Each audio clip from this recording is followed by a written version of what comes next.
it all plays out. All right, you're up. Let's see. 7 o'clock? Yep. Yeah. All right, call to order the May 9th meeting of the Woodstock Town Board. First up, public be heard. I have two people, Paula, Gloria Martin. I just want to set the record straight about an email that was sent to you, Bill McKenna, on March 22nd.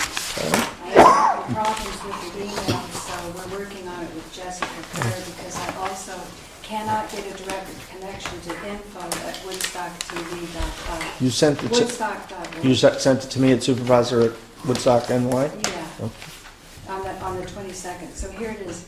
Problems with the TV studio. 1, camera 2 is usually not working on the roll-in despite the camera itself showing a picture. Sometimes camera 3 also doesn't work, although lately it has.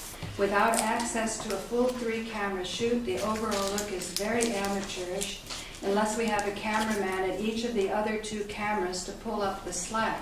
But even in this case, the switcher has no preview monitor easily seen at the bottom switcher to set up and then take shots. Unless you have a very tight crew that is somewhat telepathic, the end result is poor to the viewers. 2, cameras have changed positions on the roll-in when they do work, making it obvious that someone is getting into the settings and changing them. 3, sound from the content computer usually goes through the Mackie soundboard and controlled by the lever for the computer, but once went through the remote deck, never controlled by the Mackie soundboard, although the video is controlled by the content computer. We have 2 witnesses for this clear remote control of the audio, even when the video is controlled by a living person in the studio itself. 4, connection of camera 1 is iffy, sometimes works and sometimes doesn't. When shots are changed, the camera goes out now and then, usually at very emotional times, losing important moments that cannot be corrected in post-production. Particularly annoying in fast-paced productions when reaction shots can make a final show really great. The switcher is too fearful of taking the shots for fear of a camera going out. Again, gives public access an unneeded amateurish look. 5, very big problems with the DVD recorder recording on only 1 channel, even though 2 are going in. This can be corrected in post-production, but then when DVDs are made, because Studio has not enabled the creation and execution of files, either in MPEG-4 or MOV format, the carousel plays out sometimes no sound at all, leading me to believe it is some kind of virus that can be controlled, again, remotely, censoring some programs, yet letting through others. All DVDs turned in have sound on at least 1 channel, but 2 witnesses observed when the auto programming was switched over, no sound came out. Sometimes 6, sometimes audio and video is out of sync on final DVDs created. Again, execution of the simple process of saving to MOV4 and MOV files would get around our... It's just one more sentence. Seconds, yeah. What? Sometimes DVDs made the only way we ever make them are turned in and remain for hours at a time on the chapter menu page. Okay, thank you. Making public access... Send the rest of it to me, thank you. I sent it to you, and you Okay. said to Joe that you didn't get it, so I'm So- trying to so establish on the resend- record why we're not looking good on resend it public back. access, that's all. Okay, send it, resend No, it, this is please. very important. It George says Conner? Sotheby's is getting the George. best equipment, and Please, Marketech please. should be reconsidered. because Please we're send it not to me and we having can talk about it. It's pretty technical. Why don't you mail it to Please. us so we can read it? Many Please, times we've sent, and you said to Joe, George, "Dad, you're once up. again." come on. You got 2 minutes. George, how are Okay, you? I'll be as brief as I can. So today, myself and Paula and Joe have attended some lobbying efforts in the Capitol in Albany, and I met with 2 senators and an assemblyman, and I want to make it really clear to you guys that your fee for the access through our town with the cables, with Spectrum, before we all know it, it's going to be gone with the sea change that's happening in technology. And So what I learned today is with the other producers from other cities in the state that were invited us to join in this, they did not present a bill. They didn't even present a proposal. It was a memorandum, and the senators were very interested, but they said, where's the bill? So I'm going to be co-authoring a bill to save the funding that comes into this town by redistributing the fees to the other service providers such as satellite TV, Netflix, and so on. This is being done in other states, and Massachusetts is a good model, and so is Pennsylvania. Lastly, this is my report. I can get one too, about the specific needs as I see it at the TV station. Thank you. And ultimately, at the end of all of this, Thank you. we stand to lose our public access, our educational, and our government channel. And those are 3 channels that Woodstock is entitled to. So it's not just public access. This can all be wiped out if this legislation isn't devised to replace what's happening. Thank you very much. Have you reached out to Kevin Cahill? I'm sorry, I can't remember all the names of the people. We were rushed He's our from local. senator to senator, and Cahill was on our list, but because of illness, we had to come home. Okay. But yes, he was on our list. Let me know when you write it. And Yeah, Come see and me. any input, I'm glad, I'm always open, and I'll shoot you an email so you have access to mine. Good. Thank you, George. All right, I gotta run, thanks. Take care. This was sent to you on May 22nd, March 22nd also. It was included when you requested it. So this will The be- only announcement I have, John Laval called me, well, actually sent me an email late today, so I don't have a lot of details, but I understand that the town did get 1 grant for a charging station. I'm not sure because we put in 2 grants. I don't know if they've only acted on 1 so far and the other's forthcoming, but hopefully in a day or so I'll have more information on that.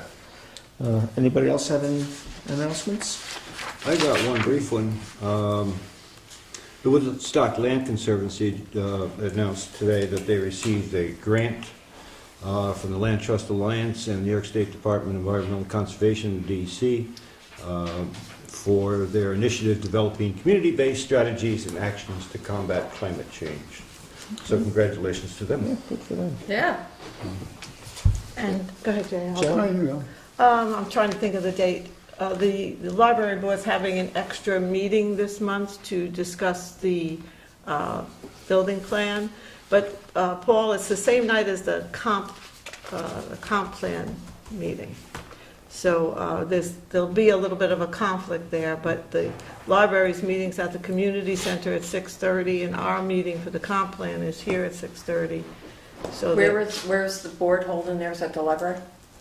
the library's holding theirs at the community Community center. center. have That's they- the one that, That's one that they're looking yeah, for? to waive the Okay. fees, yes, Yeah. the 24th. It's the 24th, and then that's the same night we have a comprehensive plan meeting, so there'll be a little bit of a conflict at this point, so.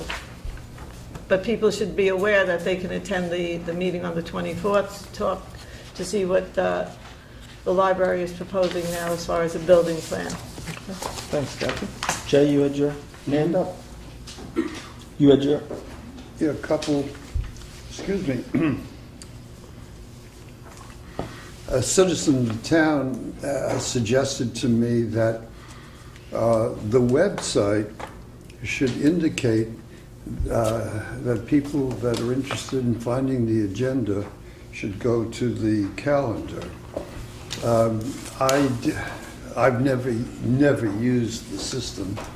I don't need to. And she said to me that the website is where the agenda used to be, and that people may not know to look now at the website. So she said, put a little note there, and I thought I'd pass that on. you know what, and I mentioned to Carrie, and I'll mention it to her tomorrow too, and we can either make a note or maybe we put it back where it used to be. We'll see what's Yeah. easy. Also, Richard and I are going to get together very soon. Uh-oh. Very soon. To talk, in what way? To talk about what? Will you need me? Oh, yeah. Oh, all right. We might get a judge, I'm not sure. I'm not sure what he's talking about.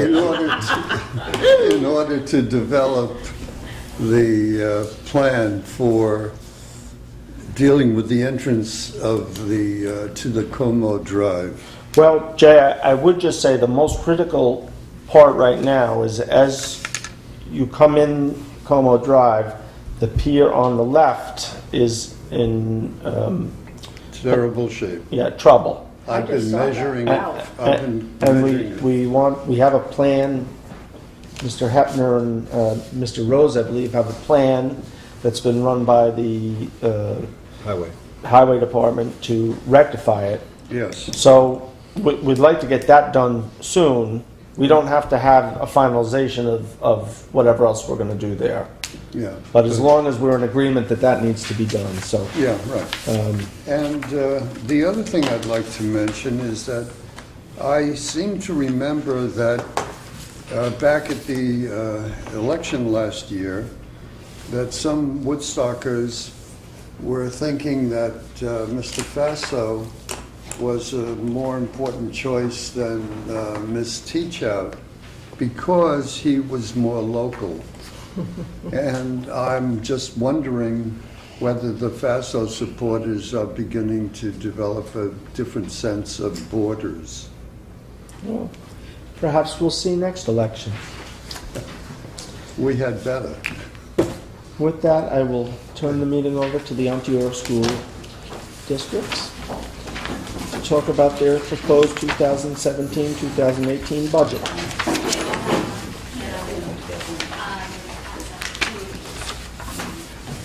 Good evening. How are you? We are well, thank you. I'm joined by three trustees. This would be trustee Radcliffe. Hello. Trustee Osmond. How are you? And trustee Shands in the back. Hi. Thank you for having us. Thank you for coming. So you all have a copy of the presentation. The first slide with information on it, which is actually slide 2, kind of gives you the summary of the numbers. So our proposed budget is going up 2%, which is just slightly over $1 million. But we wanted to illustrate some of the drivers in our budget that I'm sure you're aware of as well. Our health insurance increase is $957,000 this year. So, we worked very hard to try and keep the budget reasonable and also to keep the tax levy reasonable for the taxpayers and the community. So our tax levy for this coming year is 1.8%. We could have increased it to almost 3%, but no one thought that would be in the best interest of the taxpayers or the community. So we have appropriated the $2.5 million that we do generally to offset the levy. And then we actually added another $200,000 to make sure that we were below the 2%, just because we felt that was the right thing to do.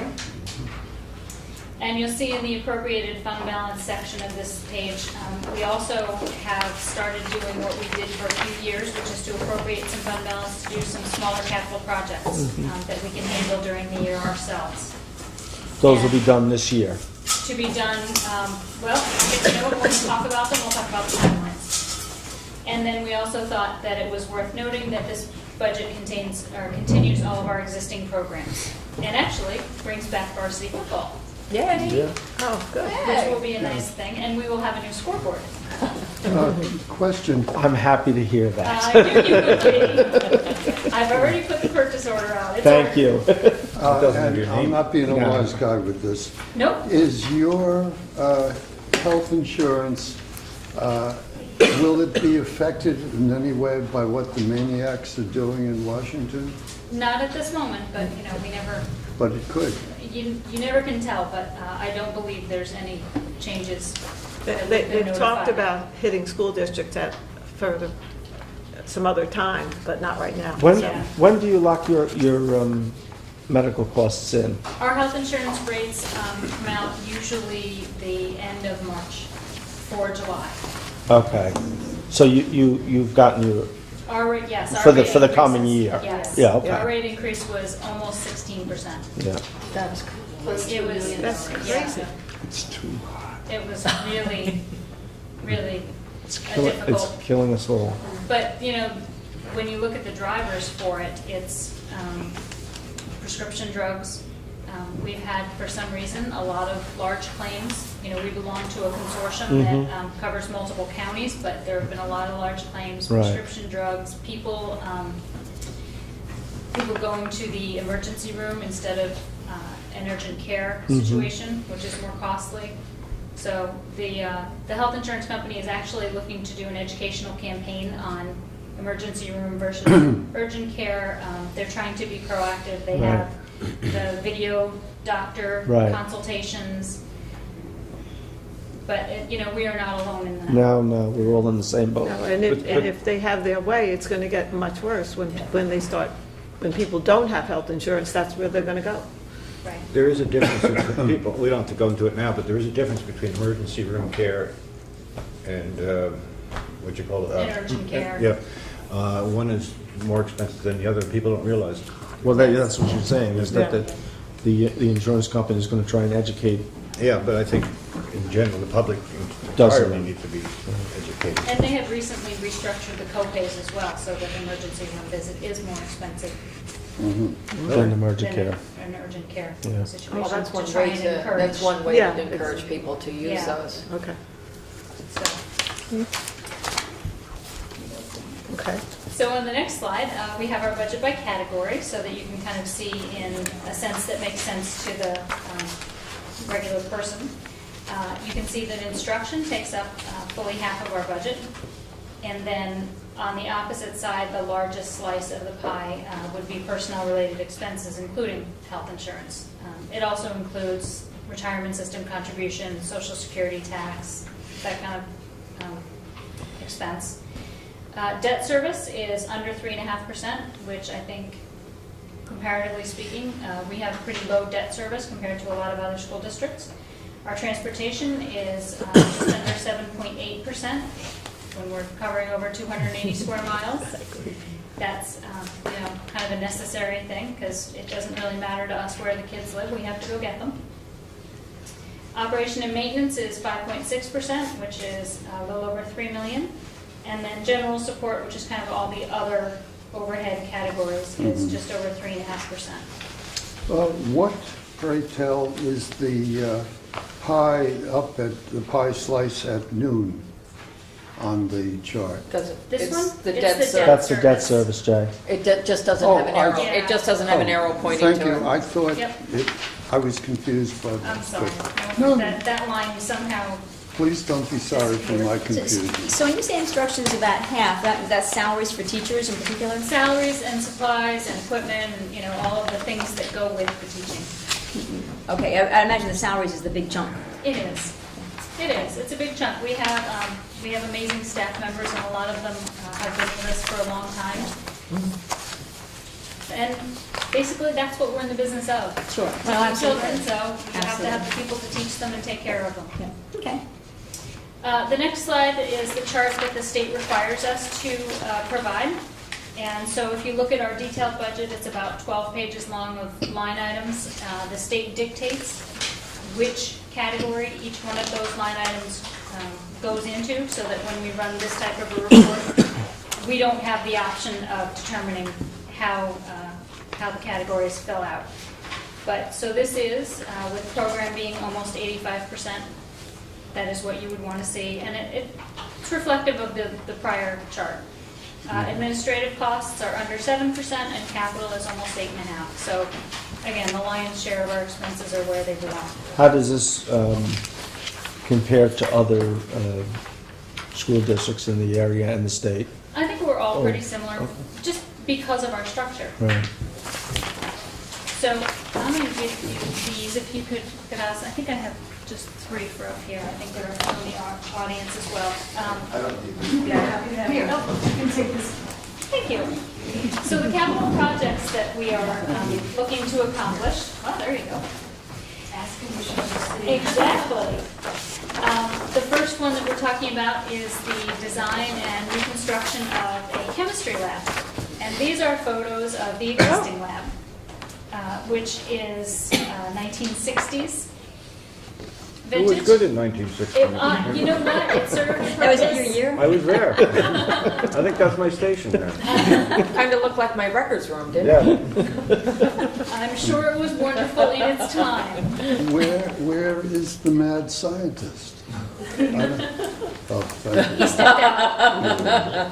Makes our TV studio look good. So that? we are looking to obviously make this a state-of-the-art chemistry lab, and it's also where the robotics program exists. So right now, they really don't have the room to do their robotics programs. They don't have the equipment that they need to do the chemistry appropriately. So we are going to basically take everything out if the budget passes and we can move forward. This summer will be the asbestos abatement. And then next summer will be the full renovation of bringing everything in. Cool. Okay. So we are really excited, and we think this is a great step for the students.